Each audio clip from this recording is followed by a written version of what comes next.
జై వీరబ్రహ్మ జై గోవిందమాంబ జై. నేను మీ కృష్ణమాచార్య శ్రీ బ్రహ్మపదం.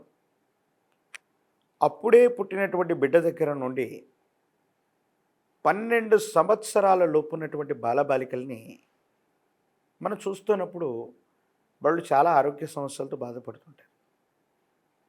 జ్యోతిష్యుడి దగ్గరికి వెళ్ళి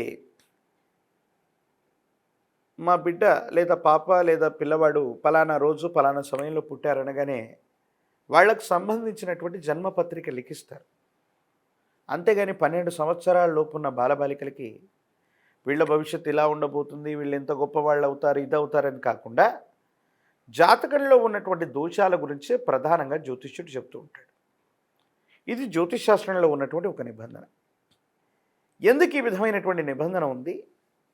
అప్పుడే పుట్టినటువంటి పిల్లల దగ్గర నుండి 12 సంవత్సరాల లోపున్నటువంటి పిల్లల యొక్క భవిష్యత్తుని చెప్పకూడదు అన్నటువంటి నిబంధన జ్యోతిష్ శాస్త్రంలో ఎందుకుందంటే, ఆదిత్యాయ చ సోమాయ మంగళాయ బుధాయ చ గురు శుక్ర శనిభ్యచ్చ రాహవే కేతవే నమ. ఈ 9 గ్రహాల యొక్క ప్రభావం అన్నటువంటిది అప్పుడే పుట్టిన బిడ్డ నుండి 12 సంవత్సరాల లోపున్న బాలబాలికల మీద ఉండదు. మరి ఏ ప్రభావం ఉంటుంది? సప్తమాతృకల యొక్క ప్రభావం ఉంటుంది. ఈ సప్తమాతృకలే ఆ బాలుడు లేదా బాలిక యొక్క శరీరాన్ని పరిపాలన చేస్తుంటాయి.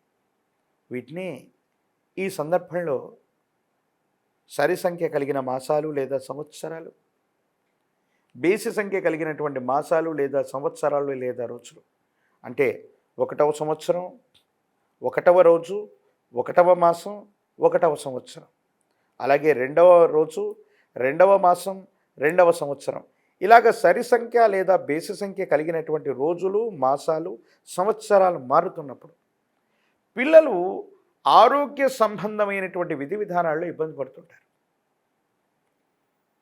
కొన్ని ఉపగ్రహాలు, చెడు గ్రహాలు వాళ్ళని పీడింపచేస్తుంటాయి, కానీ ఇవి నవగ్రహాలు కాదు. ఈ సప్తమాతృకల యొక్క ప్రభావంలో పీడించబడుతూ ఉన్నటువంటి ఈ స్థితిగతినే బాలగ్రహ పీడగా అభివర్ణనం చేస్తారు. కాబట్టి చిన్నపిల్లలకి ఒక్కరోజు మొదలుకొని 12 సంవత్సరాల లోపు ఉన్నటువంటి వాళ్ళలో మగపిల్లలైతే బేసి సంఖ్య కలిగినటువంటి రోజు, మాసము, సంవత్సరం, అంటే 1, 3, 5, 7, 9, 11 రోజులు అవ్వచ్చు, మాసాలు అవ్వచ్చు, సంవత్సరాలు అవ్వచ్చు, వాళ్ళ ఆరోగ్యపరమైన అంశాల్లో ఈ బాలగ్రహ పీడలు వీళ్ళని పీడించే అవకాశం ఉంటుంది. అలాగే ఆడపిల్లలైతే సరి సంఖ్య కలిగినటువంటి రోజు, మాసం, సంవత్సరం 2, 4, 6, 8, 10, 12 రోజులు, మాసాలు, సంవత్సరాలు, ఈ విధంగా పిల్లల యొక్క దేహం అనేటువంటిది ఆరోగ్యపరమైనటువంటి అంశాల్లో ఇబ్బందులకు గురవుతూ ఉంటే దీన్నే మనం బాలగ్రహ పీడగా అభివర్ణన చేస్తాం. అందుకే పెద్దలు, పూర్వీకులు చెప్పినటువంటి మాట, పిల్లలు గనక ఈ విధమైనటువంటి స్థితిగతులు కీడు జరిగినప్పుడు, అంటే ఈ బాలగ్రహ పీడలు వాళ్ళని విశేషంగా పీడిస్తూ ఉన్నటువంటి సందర్భంలో, తీక్షణమైనటువంటి సందర్భంలో బాలగ్రహ పీడను తీస్తుంటారు. కొన్ని రకాలైనటువంటి తావీజులని, పక్షి పూసలని, ఊరి చివర ఉన్నటువంటి విశేషవంతమైనటువంటి తాటి వృక్షానికి సంబంధించిన పత్రం, తాళపత్రం లేదా తాటి పత్రాన్ని తీసుకుని దాని మీద బీజాక్షర మంత్రాన్ని రాస్తూ పిల్లల యొక్క మెడలో రక్షలుగా కట్టేటువంటి విధి విధానం ఉంది.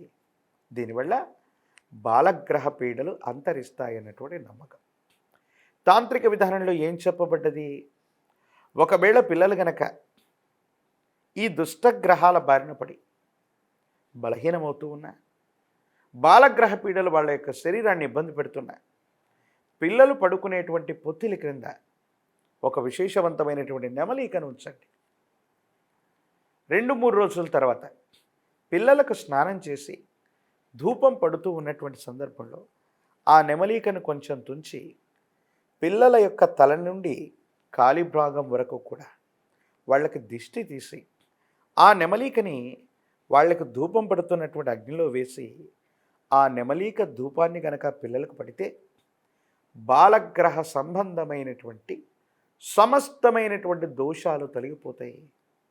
కనుదిష్టి, నరదిష్టి, నరఘోష, నరపీడలు కూడా సమూలంగా నాశనమవుతాయి.